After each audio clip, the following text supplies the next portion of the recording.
Hello everyone. I'm reading from Autobiography of a Yogi. I'm starting on the second paragraph of page 468. You have the mark of wanderlust on your foot, he told me once. I am glad that the sacred Himalayas are extensive enough to engross you. Many times Keshabananda went on, both before and after his passing, Lahara Masaya has appeared bodily before me. For him, no Himalayan height is inaccessible. 2 hours later he led us to a dining patio. I sighed in silent dismay. Another 15-course meal. Less than a year of Indian hospitality, I had gained 50 pounds. Yet it would have been considered the height of rudeness to refuse any of the dishes carefully prepared for the endless banquets in my honor. In India, nowhere else, alas, a well-padded Swami is considered a delightful sight. After dinner, Keshabananda led me to a secluded nook. Your arrival is not unexpected, he said. I have a message for you. I was surprised. No one had known of my plan to visit Keshabananda.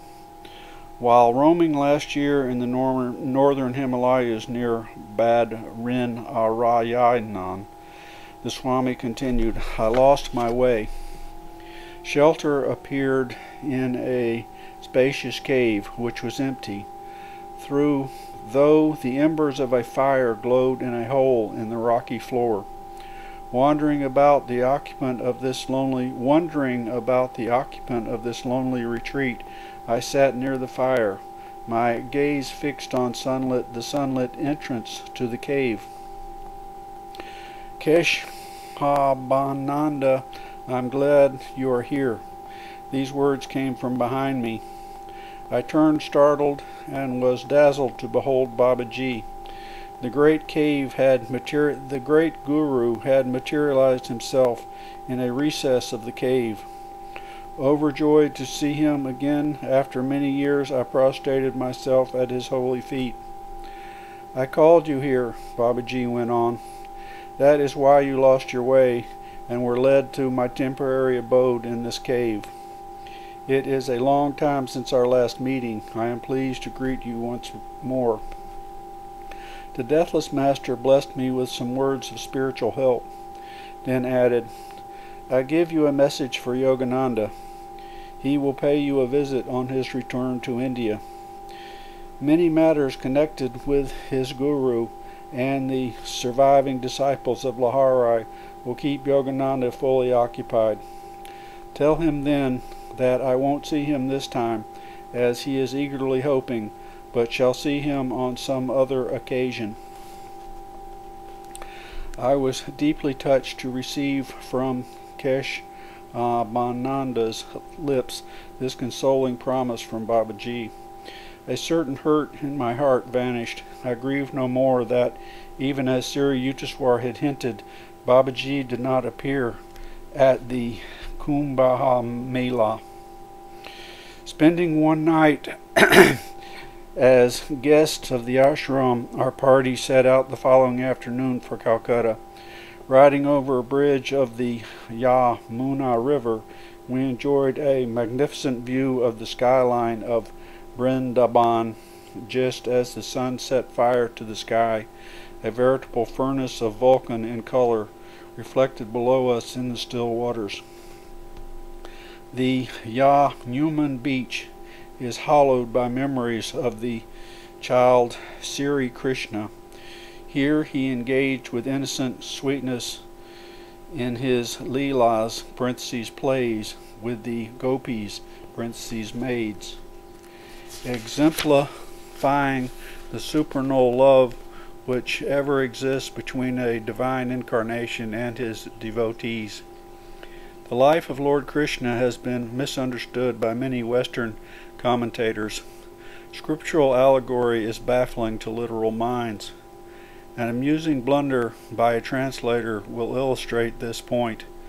The story concerns an inspired medieval saint, the cobbler Ravidas, who sang in the simple terms of his own trade of the spiritual glory hidden in all mankind. Under the vast vault of blue lives the divinity clothed in hide. One turns aside to hide a smile on hearing the pedestrian interpretation given to Ravida's poem by a Western writer. He afterwards built a hut, set up in it an idol which he made from a hide, and applied himself to its worship. Ravidas was a brother disciple of the great Kabir.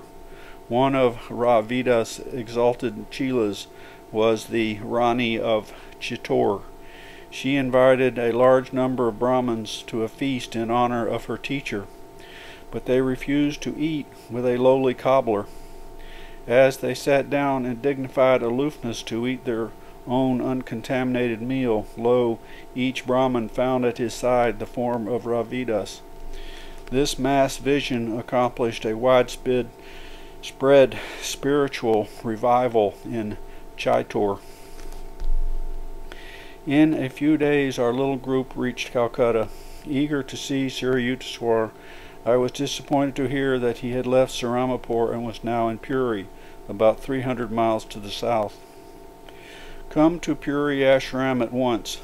This telegram sent on March 8th by a brother disciple to Atal Chandra Roy Chaudhary, one of Master's chelas in Calcutta. News of the message reached my ears. Anguished by its implications, I dropped to my knees and implored God that my Guru's life be spared. As I was about to leave Father's home for the train, a divine voice spoke within. Do not go to Puri tonight. Thy prayer cannot be granted. Lord, I said, grief-stricken, Thou dost not wish to engage with me in a tug-of-war at Puri, where Thou wilt have to deny my insistent prayers for Master's life. Must he then depart for higher duties at Thy behest? In obedience to the inner command, I did not leave that night for Puri. The following evening I set out for the train. On the way, at 7 o'clock, a black astral cloud covered the sky. Later, while the train roared towards Puri, a vision of Sri Yukteswar appeared before me. He was sitting, very grave of countenance, with a light on each side. Is it all over? I lifted my arms beseechingly. He nodded, then slowly vanished. As I stood on the Puri train platform the following morning, still hoping against hope, an unknown man appeared before me. Have you heard that your master is gone? He left me without another word. I never discovered who he was or how he had known where to find me. Stunned, I swayed against the platform wall, realizing that in diverse ways my Guru was trying to convey to me the devastating news. Seething with rebellion, my soul was like a volcano. By the time I reached the Puri Hermitage, I was nearing collapse. The inner voice was tenderly repeating, "Collect yourself, be calm." I entered the ashram room, where Master's body, unimaginably lifelike, was sitting in the lotus posture, a picture of health and loveliness. A short time before his passing, my Guru had been slightly ill with fever, but before the day of his ascension into the infinite, his body had become completely well. No matter how often I looked at his dear form, I could not realize that its life had departed. His skin was smooth and soft. His face was a beatific expression of tranquility. He had consciously relinquished his body at the hour of mystic summoning. The Lion of Bengal is gone, I cried in a daze. I conducted the solemn rites on March 10th. Sri Yukteswar was buried with the ancient rituals of the Swamis in the garden of his Puri ashram. His disciples later arrived from far and near to honor their guru at a vernal equinox memorial service. The Amrita Bazar Patrika, leading newspaper of Calcutta, carried his picture in the following report.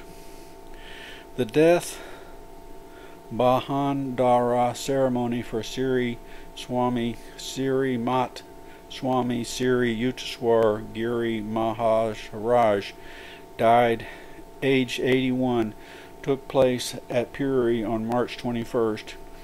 Many disciples came down to Puri for the rites. One of the greatest expounders of the Bhagavad Gita, Swami Maharaj, was a great disciple of Yogi.wmv Sri Shayanda Charan Lahari Masaya of Benares. Swami Maharaja was the founder of several Yogota Satsanga (self-realization fellowship) centers in India, and was the great inspiration behind the yoga movement, which was carried to the West by Swami Yogananda, his principal disciple. It was Sri Yukteswarji's prophetic powers and deep realization that inspired Sri Yogananda to cross the oceans and spread in America the message of the masters of India. His interpretations of the Bhagavad Gita and other scriptures testify to the depth of Sri Yukteswar's command of the philosophy, both Eastern and Western, and remain as an eye-opener for the unity between Orient and Occident. As he believed in the unity of all religious faiths, Sri Yukteswar Maharaja established Sadhu Sabha (Society of Saints) with the cooperation of leaders of various sects and faiths for the inculcation of a scientific spirit of religion in religion. At the time of his demise, he nominated Swami Yogananda, his successor, as the president of Sadhu Sabha. India is really poorer today by the passing of such a great man. May all fortunate enough to have come near him inculcate in themselves the true spirit of India's culture and sadhana, which was personified in him. Here's a photograph of Sri Yukteswar Memorial Temple in garden of his Puri ashram.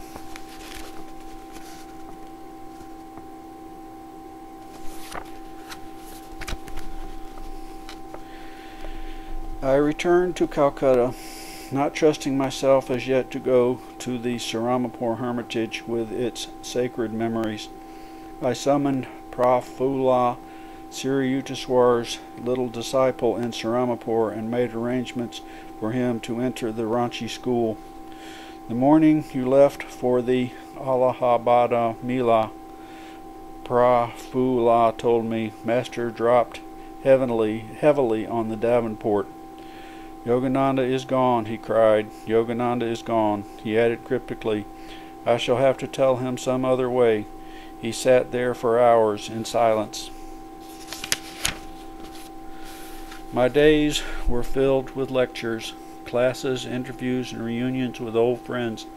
Beneath a hollow smile and a life of ceaseless activity, a stream of black brooding polluted the inner river of bliss which for so many years had meandered under the sands of all my perceptions. Where has that divine sage gone? I cried silently from the depths of a tormented spirit. No answer came. It is best that Master has completed his union with the cosmic beloved, my mind assured me. He is eternally glowing in the dominion of deathlessness. Never again may you see him in the old Sarampur mansion, his heart lamented. No longer may you bring your friends to meet him or proudly say, Behold, there sits India's Janavatar. Mr. Wright made arrangements for our party to sail from Bombay for the west in early June.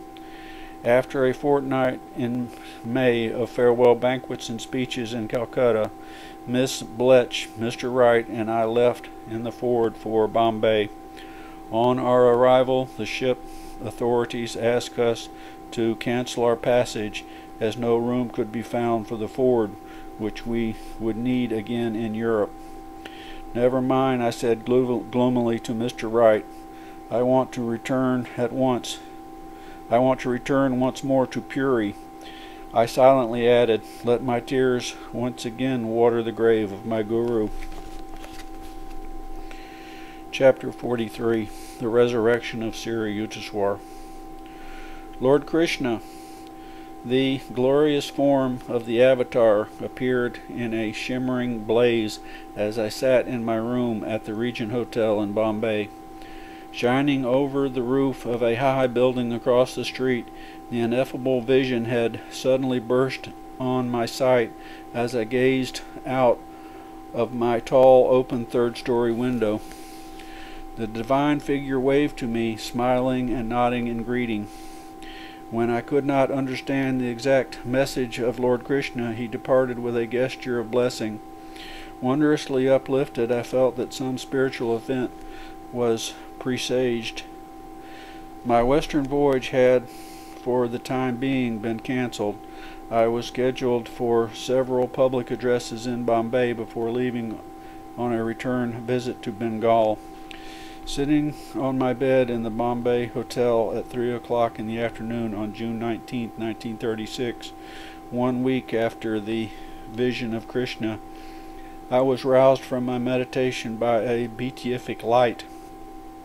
Before my open and astonished eyes, the whole room was transformed into a strange world, the sunlight transmuted into a supernal splendor.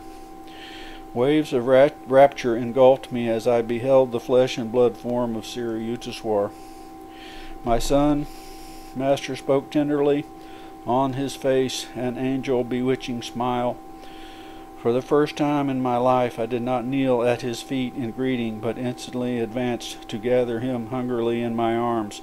Moment of moments, the anguish of past months was toll I counted weightless against the torrential bliss now descending. "Master mine, beloved of my heart, why did you leave me?" I was incoherent in an excess of joy. "Why did you let me go to the Kumbh Mela? How bitterly I have blamed myself for leaving you. I did not want to interfere with your happy anticipation of seeing the pilgrimage spot where I first met Babaji. I left you only for a little while. Am I not with you again? But is it you, Master, the same Lion of God? Are you wearing a body like the one I buried beneath the cruel Puri sands?" "Yes, my child, I am the same. This is a flesh and blood body. Though I see it as ethereal, to your sight it is physical. From cosmic atoms I created an entirely new body, exactly like that cosmic dream physical body which you laid beneath the dream sands at Puri in your dream world. I am in truth resurrected, not on earth, but on an astral planet. Its inhabitants are better able than earthly humanity to meet my lofty standards. There you and your exalted loved ones shall someday come to be with me. Deathless Guru, tell me more." Master gave a quick, mirthful chuckle. "Please, dear one," he said, "won't you relax your hold a little?" Only a little. I had been embracing him with an octopus grip. I could detect the faint, fragrant, natural odor which had been characteristic of his body before. The thrilling touch of his divine flesh still persists around the inner sides of my arms and in my palms whenever I recall those glorious hours.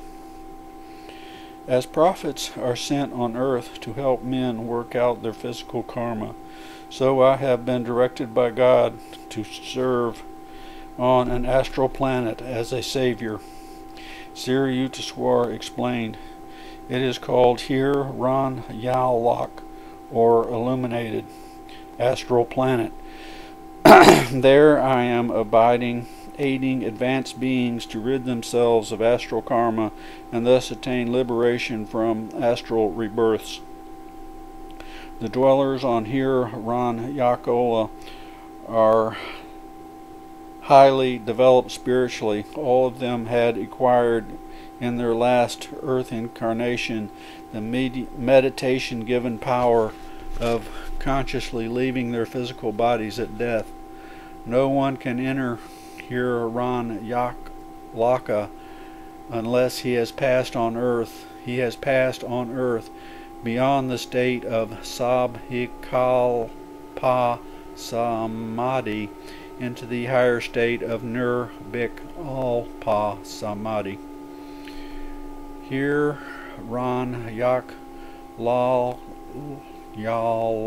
inhabitants are already passed through the ordinary astral spheres where nearly all beings from earth must go after death.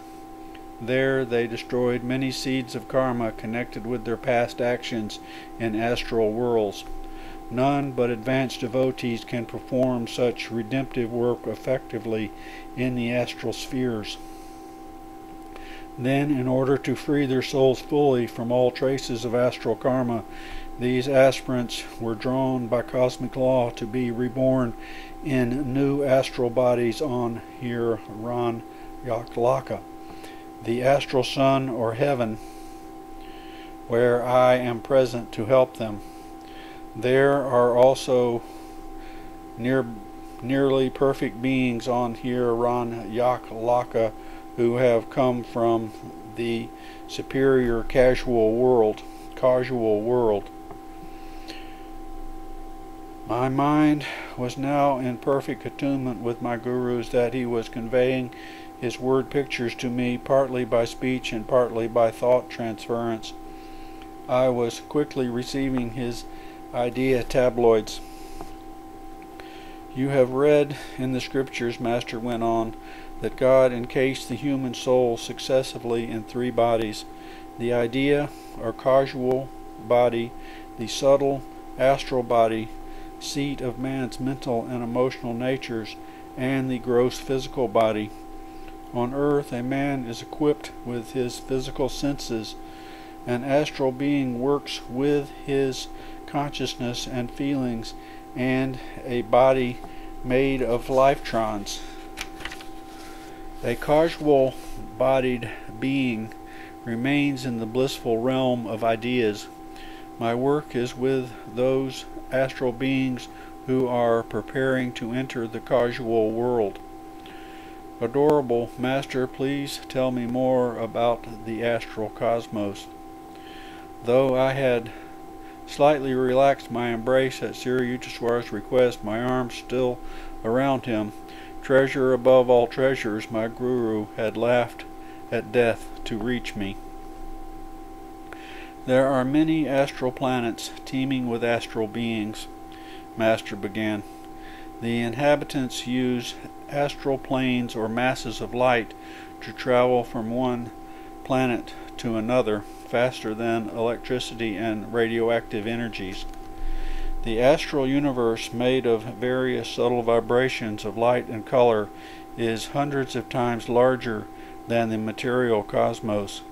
The entire physical creation hangs like a little solid basket under the luminous balloon of the astral sphere. Just as many physical suns and stars roam in space, so there are also countless astral, solar, and stellar systems. Their planets have astral suns and moons more beautiful than the physical ones. The astral luminaries resemble the aurora borealis, the sunny astral aurora being more dazzling than the mild rayed moon aura. The astral day and night are longer than those of Earth. The astral world is infinitely beautiful, clean, pure, and orderly. There are no dead planets or barren lands. The terrestrial blemishes, weeds, bacteria, insects, snakes are absent. Unlike the variable climates and seasons of the Earth, the astral planets maintain the even temperature of an eternal spring, with occasional luminous white snow and rain of many-colored lights. Astral planets abound in opal lakes and bright seas and rainbow rivers.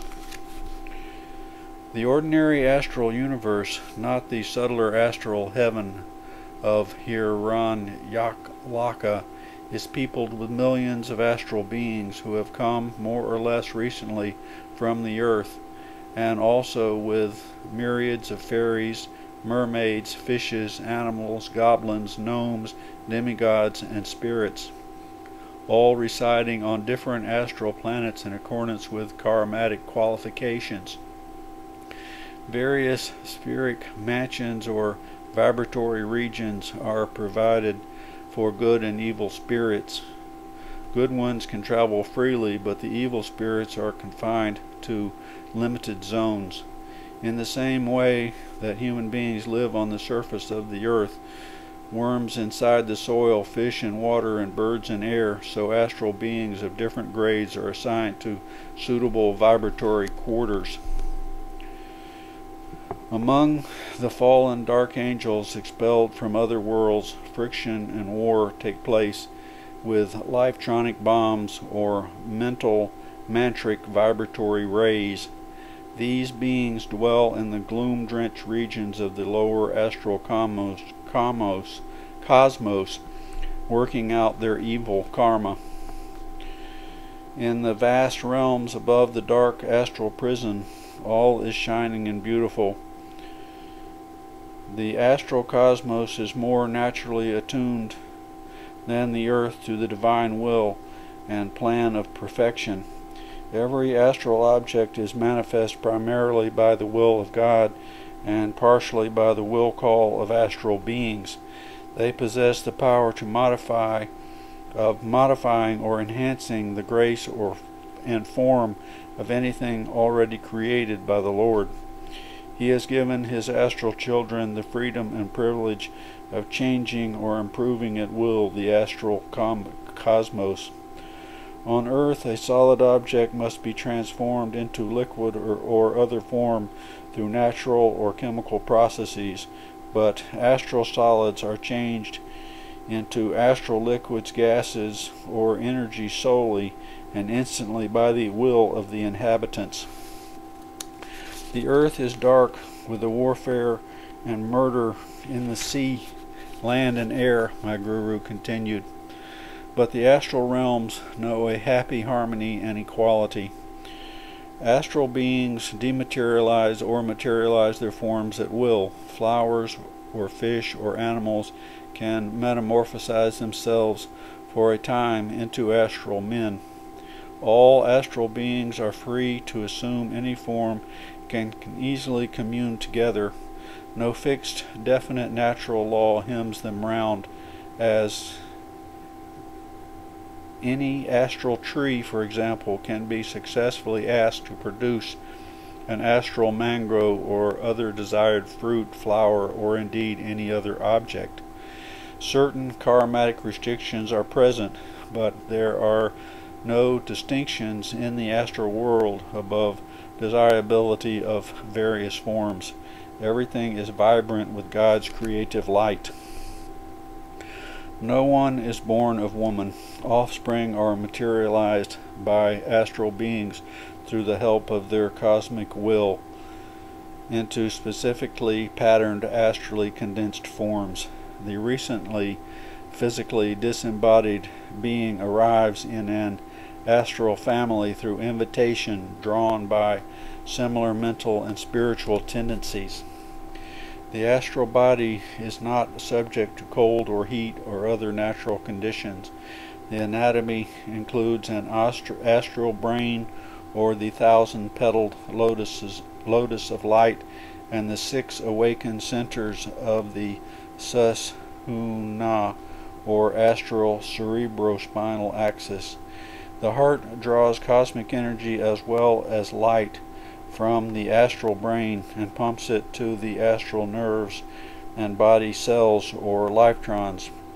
Astral beings are able to affect changes in their forms by lifeltronic force and by holy matric vibrations.